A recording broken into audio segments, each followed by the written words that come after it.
Types of AIs ఉన్నాయి కదా! Like generative AI అని, ఎల్ఎల్ఎమ్స్ అని, తర్వాత ఏజెంటిక్ ఏఐస్ అని, రాగ్స్ అని ఓకే. ఇలాగా ఒక పెద్ద ఎకోసిస్టమ్ అయితే ఏఐ మీద ఉంది. ఓకే.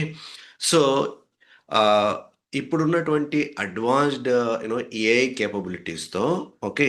ఎన్ని అడ్వాంటేజెస్ ఉన్నాయో అంతే డిసడ్వాంటేజెస్ కూడా ఉన్నాయి. ఓకే. సో, ఇప్పుడు వీటిని అంటే ఈ ఏజెంటిక్ ఏఐ చేసేటువంటి వర్క్స్‌ని యాస్ ఎ సెక్యూరిటీ ప్రొఫెషనల్‌గా మనం ఎలా రెగ్యులేట్ చేస్తాం? ఎలా మానిటర్ చేస్తాం? ఎలా వాటిని ఆహ్, ప్రాపర్‌గా వర్క్ ఫ్లోస్ చేస్తుందా? లేకపోతే అబ్యూస్ చేస్తుందా? అనేది మనం ఎలా ఐడెంటిఫై చేస్తామనేది మనకు డిఫరెంట్ డిఫరెంట్ జాబ్ రోల్స్ ద్వారానే తెలుస్తుంది. ఓకే. సో, ఈ వీడియోలో ఫ్యూచర్‌లో నాట్ ఫ్యూచర్, నియర్ ఫ్యూచర్‌లో ఎటువంటి డిపార్ట్‌మెంట్స్ ఉంటాయి? ఎటువంటి జాబ్ రోల్స్ ఉంటాయి? ఎటువంటి టాస్క్‌లు వాళ్ళు పర్ఫార్మ్